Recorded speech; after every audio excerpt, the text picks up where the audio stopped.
अम्ल से अभिक्रिया करके लवण और हाइड्रोजन गैस का निर्माण जो करती है, जैसे जिंक जो थी H2SO4 से अभिक्रिया करके क्या बना रही थी, अपने लवण बना रही थी ZnSO4 और H2 गैस निकल रही थी, उसके अंदर H2 गैस प्राप्त हो रही थी, यानी हाइड्रोजन गैस प्राप्त हो रही थी। उसके अंदर मैंने लास्ट डायग्राम बना के एक एक्सपेरिमेंट बताकर आपको बोर्ड के ऊपर समझाया था, जिसका आंसर आपको अच्छी तरह से समझ में आया होगा। और इस तरह का क्वेश्चन आता है कि धातु अम्ल के साथ अभिक्रिया करके हाइड्रोजन गैस बनाती है, प्रयोग द्वारा समझाइए, उसका मैंने बता दिया था। अब सेकंड वाला टॉपिक जो है हमारा चलेगा, अम्ल की धातु कार्बोनेट तथा धातु हाइड्रोजन कार्बोनेट के साथ अभिक्रिया। अम्ल की धातु कार्बोनेट व या लिख लो आप धातु हाइड्रोजन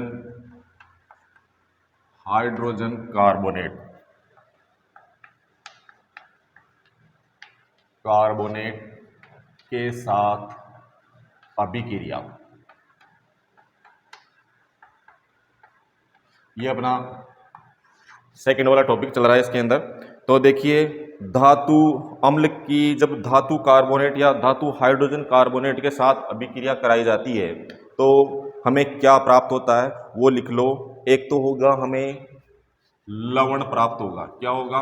लवण प्राप्त होगा। एक होगा कार्बन डाइऑक्साइड और एक होगा जल।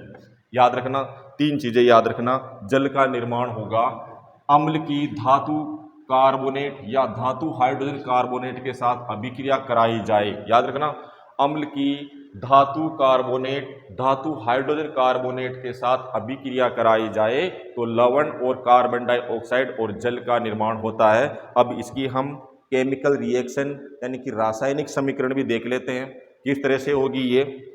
जैसे हम ले लेते हैं सोडियम कार्बोनेट। क्या ले लेते हैं? Sodium carbonate. ये क्या है? धातु कार्बोनेट। क्या है ये? धातु कार्बोनेट। इसकी अम्ल के साथ अभिक्रिया कराते हैं, इसकी अम्ल के साथ अभिक्रिया कराते हैं तो हमें लवण प्राप्त होता है और कार्बन डाइऑक्साइड और जल का निर्माण होता है। यानी कि ये धातु कार्बोनेट है, यानी कि सोडियम कार्बोनेट। इसका रासायनिक नाम क्या है? Sodium carbonate. क्या है ये? Sodium carbonate. सोडियम कार्बोनेट यानी धातु कार्बोनेट हो गई। इसकी अम्ल के साथ, ये अम्ल है जिसका नाम है हाइड्रोक्लोरिक अम्ल। आप लिख लो हाइड्रोक्लोरिक अम्ल, जिसे अभिक्रिया कराने पर हमें सोडियम क्लोराइड यानी कि NaCl, जिसे लवण बोलते हैं, ये प्राप्त होता है और कार्बन डाइऑक्साइड और जल का निर्माण होता है। तो इसको देखने पर आप संतुलित कर लीजिए। टू ये संतुलित हो गई समीकरण। इस तरह से संतुलित भी करना है आपको, ठीक है। नाम देखो, सोडियम कार्बोनेट, HCl हाइड्रोक्लोरिक अम्ल, सोडियम क्लोराइड, कार्बन डाइऑक्साइड और जल का निर्माण होता है। इसी तरह से ये तो था सोडियम धातु कार्बोनेट था, यानी कि सोडियम कार्बोनेट क्या था? धातु कार्बोनेट था। और धातु कार्बोनेट, अब देखो धातु हाइड्रोजन कार्बोनेट का क्या होगा? धातु हाइड्रोजन कार्बोनेट से अभिक्रिया जब अम्ल की कराएंगे तो भी हमें क्या प्राप्त होगा? कार्बन डाइऑक्साइड गैस, जल और क्या प्राप्त होगा? लवण प्राप्त होगा। धातु हाइड्रोजन कार्बोनेट का जैसे ये ले लीजिए आप NaHCO3, यानी कि सोडियम हाइड्रोजन कार्बोनेट। इसे क्या बोलेंगे? सोडियम हाइड्रोजन कार्बोनेट की हाइड्रोक्लोरिक अम्ल के साथ अभिक्रिया कराएंगे तो हमें प्राप्त होगा NaCl और CO2 और H2O, यानी कि जल। यानी कि ये क्या है? यहाँ पे हाइड्रोजन आया, इसलिए इसको क्या बोलेंगे? धातु हाइड्रोजन कार्बोनेट। धातु हाइड्रोजन कार्बोनेट। फिर हमें मिला, इसकी अम्ल के साथ अभिक्रिया कराई तो अम्ल के साथ अभिक्रिया कराने पर हमें क्या प्राप्त हुआ? लवण प्राप्त हुआ। लवण। और यहाँ पर क्या प्राप्त हुआ? कार्बन डाइऑक्साइड और यहाँ पर जल। यानी कि ये क्या है, हाइड्रोक्लोरिक अम्ल।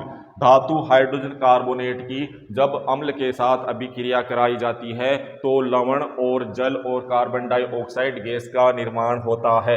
इसका रासायनिक नाम है सोडियम, इसका रासायनिक नाम है सोडियम हाइड्रोजन कार्बोनेट। इसका रासायनिक नाम भी लिख लीजिए, सोडियम हाइड्रोजन कार्बोनेट, बाकी आपको आता है। अब देखो, इस अभिक्रिया से प्राप्त जो कार्बन डाइऑक्साइड गैस है, इसको अगर चूने के पानी में मिला दिया जाए या चूने के पानी में प्रवाहित करा दिया जाए तो कैल्शियम कार्बोनेट यानी संगमरमर का निर्माण होता है। चलो ले लो, ये चूने का पानी ले लो, ये चूने का पानी हो गया। यहाँ से जो प्राप्त ये कार्बन डाइऑक्साइड गैस है, इसको अगर मान लो चूने के पानी में प्रवाहित कर दिया जाए तो हमें क्या प्राप्त हो जाता है, कैल्शियम कार्बोनेट प्राप्त हो जाता है, जिसे हम संगमरमर कहते हैं। कैल्शियम कार्बोनेट प्राप्त हुआ, इसके साथ कौन सी गैस निकलेगी, जल प्राप्त होगा। इसके साथ क्या होगा, जल प्राप्त होगा इसके साथ। तो याद रखना कि सोडियम हाइड्रोजन कार्बोनेट यानी कि धातु हाइड्रोजन कार्बोनेट की जब अम्ल से अभिक्रिया कराते हैं तो लवण मिलता है, लवण प्राप्त होता है और कार्बन डाइऑक्साइड गैस बनती है। इसी कार्बन डाइऑक्साइड को अगर मान लो चूने के पानी में प्रवाहित कर दिया जाए, यानी कि कैल्शियम हाइड्रोक्साइड के साथ प्रवाहित कर दिया जाए, इसके साथ इसकी अभिक्रिया कराई जाए इस कार्बन डाइऑक्साइड की, तो हमें प्राप्त होता है कैल्शियम कार्बोनेट प्राप्त होता है, जिसे हम क्या बोलते हैं, संगमरमर भी बोलते हैं। क्या बोलते हैं, संगमरमर भी बोलते हैं। तो ये चीज़ याद रखनी है आपको। ये चूने का पानी है, लिख लो इसको भी, चूने का पानी, इसको बोलते हैं कैल्शियम हाइड्रोक्साइड, कैल्शियम हाइड्रोक्साइड।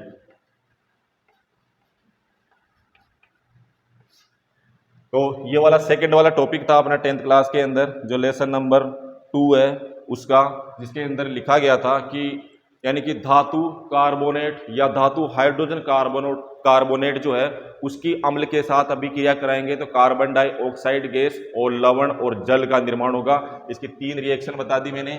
और जो धातु हाइड्रोजन कार्बोनेट कि जब हम अम्ल के साथ अभिक्रिया कराने पर जो हमें कार्बन डाइऑक्साइड गैस बनती है, उसी कार्बन डाइऑक्साइड गैस को अगर चूने के पानी में प्रवाहित करा दिया जाए तो हमें कैल्शियम कार्बोनेट यानी संगमरमर हमें प्राप्त होता है। उसके साथ किसका निर्माण होता है, जल का निर्माण होता है। नेक्स्ट टॉपिक है अपना थर्ड वाला इसी लेसन का,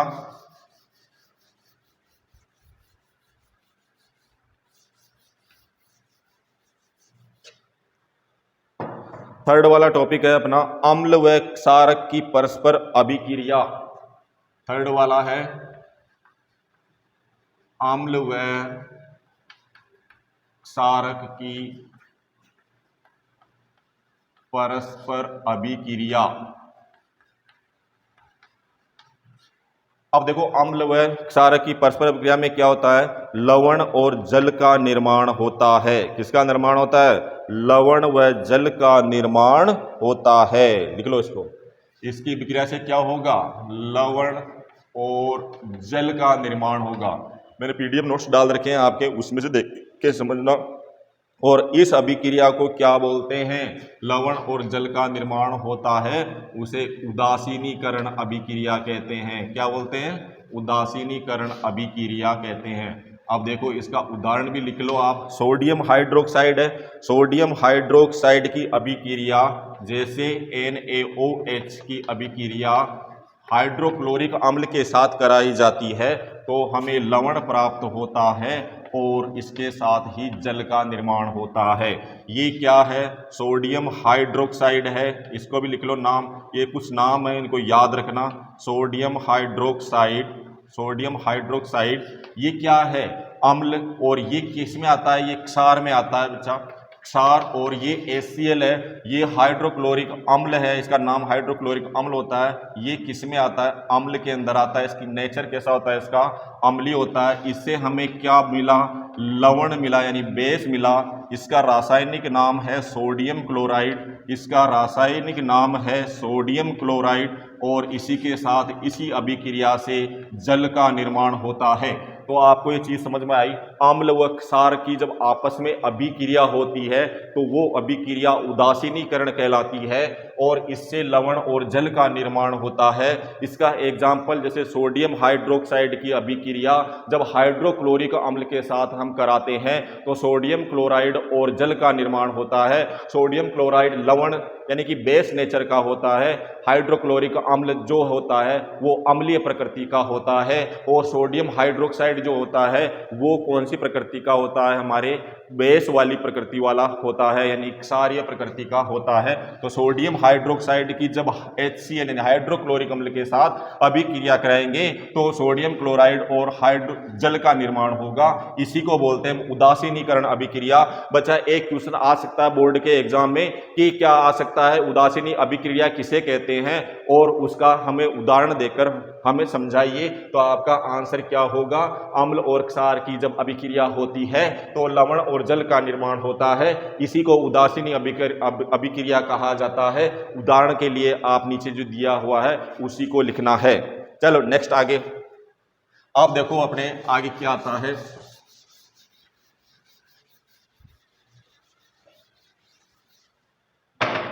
नेक्स्ट आपके टॉपिक है,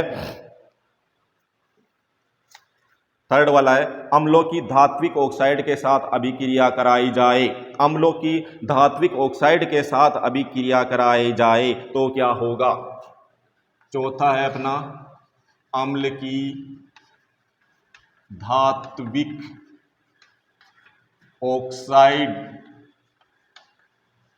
ऑक्साइड के साथ अभिक्रिया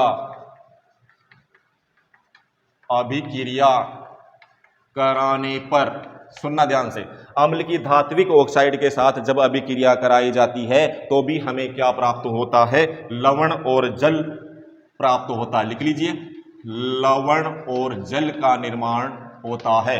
इसी की एग्जाम्पल के लिए लिख लो आप धात्विक ऑक्साइड। देखो जैसे लिख लो आप Na2O, Na2 हो गया, धात्विक ऑक्साइड हो गया, इसको सोडियम ऑक्साइड बोलते हैं। इसकी अगर HCl के साथ अभिक्रिया कराते हैं तो सीधा सा दिखता है आपको एक लवण का निर्माण होता है, उसे सोडियम क्लोराइड कहते हैं, और जल का निर्माण होता है जो आपको दिख रहा है। ये है आपका, नाम लिख लो इसका, सोडियम ऑक्साइड है, ये याद रखना, सोडियम ऑक्साइड है ये ऑक्साइड। सोडियम ऑक्साइड क्या है? ये अम्ल की धातु के साथ, ये क्या है बेटा? मेटल है ये, यानी कि धातु है ये क्या है? सोडियम ऑक्साइड क्या है? धातु है। धातु की जब अम्ल के साथ अभिक्रिया कराई जाती है तो सोडियम क्लोराइड यानी कि लवण का निर्माण होता है और जल का निर्माण होता है। ये चीजें याद रखनी है आपको। एग्जाम में किसी भी तरह से क्वेश्चन घुमा फिरा कर पूछा जा सकता है, इसका आंसर आपको ये देना है।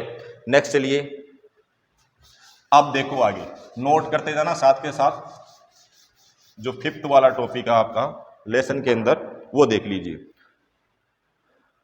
याद रखना एक चीज और ध्यान रखना। चलो एक और ले लो, जैसे धातु ऑक्साइड का उदाहरण लेते हैं हम लेते हैं धातु ऑक्साइड का उदाहरण। तो ले लो एक और उदाहरण, कैल्शियम ऑक्साइड। अब अगर मान लो इसकी हम हाइड्रोक्लोरिक अम्ल के साथ अभिक्रिया कराएं तो लवण कौन सा बनेगा? इसके अंदर लवण बनेगा कैल्शियम क्लोराइड, और किसका निर्माण होगा? जल का निर्माण होगा। किसका निर्माण होगा? जल का निर्माण होगा। अब सुनो इधर, कैल्शियम क्लोराइड आ गया इसके अंदर, कैल्शियम ऑक्साइड हो गया। बेटा एक चीज ध्यान रखना, नाम जरूर ध्यान रखना, इसका नाम है कैल्शियम ऑक्साइड। लिखते जाना साथ के साथ अपनी कॉपी के अंदर, इसका नाम है कैल्शियम ऑक्साइड। ये क्या है बेटा? धातु है ये, क्योंकि हम पढ़ ही यही रहे हैं, धातु अम्ल के साथ अभिक्रिया करके क्या बनाती है? इसको बोलते हैं हाइड्रोक्लोरिक अम्ल। इसका नाम आपको याद होना चाहिए। और ये है कैल्शियम क्लोराइड, इसका नाम भी आपको आना चाहिए, कैल्शियम क्लोराइड, इसको बोलते हैं कैल्शियम क्लोराइड। कैल्शियम क्लोराइड क्या है? ये लवण है। क्या है ये? लवण। इसी तरह से जल का निर्माण होता है। ये कैल्शियम ऑक्साइड क्या है? धातु है, और धातु की अम्ल के साथ अभिक्रिया कराते हैं तो हमें लवण प्राप्त होता है, और वो लवण कौन सा है? कैल्शियम क्लोराइड है, और इस जल का निर्माण होता है। और एक चीज और इसी के अंदर याद रखना कि जो धातु ऑक्साइड होते हैं, जो धातु ऑक्साइड होते हैं, धातु ऑक्साइड, एक नंबर का क्वेश्चन पूछ लिया जाता है, धातु ऑक्साइड की प्रकृति क्षारीय होती है। ये याद रखना, धातु ऑक्साइड की प्रकृति कैसी होती है? क्षारीय होती है। ठीक है, चलें आगे। समझ में आ रहा होगा आपके, पहले पढ़ा दिया मैंने ऑफलाइन क्लास के अंदर भी।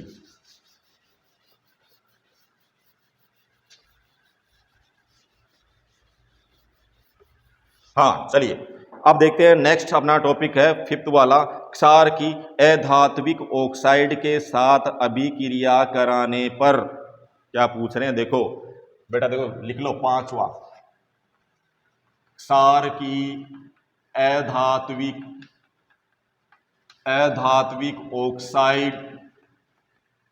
ऑक्साइड के साथ अभिक्रिया कराने पर, अब सुनना ध्यान से, क्षार की, हम क्या लेंगे? क्षार लेंगे। क्षार की अधात्विक ऑक्साइड के साथ अभिक्रिया कराने पर भी हमें क्या प्राप्त होता है बेटा? लवण और जल का निर्माण होता है। किसका निर्माण होता है? यही चीज ध्यान रखनी है। अब चलो हम ले लेते हैं सोडियम हाइड्रोक्साइड, ये क्या है? क्षार। अब सुनना इधर, अधात्विक ऑक्साइड का उदाहरण क्या होगा? कार्बन डाइऑक्साइड गैस, क्योंकि इसके अंदर धातु नहीं है ना, तो कार्बन डाइऑक्साइड गैस इसका उदाहरण हो जाएगा। और इससे प्राप्त होगा हमें सोडियम कार्बोनेट, Na2CO3। ये क्या है? Sodium carbonate. लिख लो इसको, सोडियम कार्बोनेट। सोडियम कार्बोनेट का निर्माण होगा, यानी कि ये कौन सी प्रकृति का है? लवणीय प्रकृति का। और इसके साथ किसका निर्माण होगा? जल का निर्माण होगा। तो सोडियम हाइड्रोक्साइड, ये इसका नाम है सोडियम हाइड्रोक्साइड। लिख लो, सोडियम हाइड्रोक्साइड। ये सोडियम हाइड्रोक्साइड है, ये क्या है? क्षारीय प्रकृति का है। मैंने ये बताया ना, क्षार की जब अधात्विक ऑक्साइड, अब बेटा ऑक्सीजन है इसके लिए, इसलिए तो क्या है? ऑक्साइड है ये, लेकिन इसमें धातु नहीं है, इसलिए क्या है? अधात्विक ऑक्साइड है। कौन? Carbon dioxide gas. ठीक है, याद रखना, अधात्विक ऑक्साइड। इसके साथ सोडियम कार्बोनेट जो लवण है वो प्राप्त होता है, और जल का निर्माण यहां पर होता है। ठीक है, इसी तरह से एक और लिख लो, एक उदाहरण और लिख लो, इसी का है।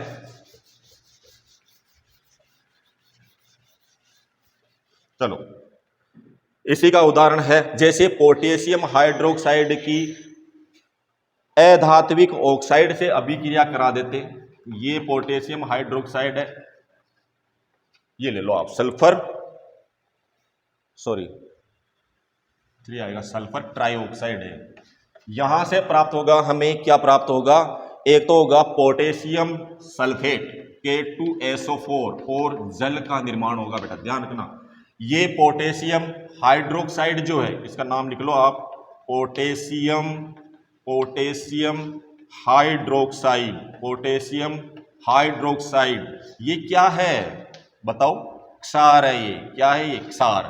और इसकी अभिक्रिया किससे करा रहे हम? अधात्विक ऑक्साइड। अधातु यानी धातु नहीं होनी चाहिए उसके अंदर, ऑक्साइड तो है क्योंकि ऑक्सीजन है, और इसमें धातु नहीं है, इसलिए इसका नाम क्या है? Sulphur try. अरे भाई ऑक्सीजन के 3 आए हैं ना, try oxide, sulphur try oxide. इससे हमें क्या प्राप्त हो रहा है? Potassium sulphate. क्या प्राप्त हो रहा है? Potassium sulphate.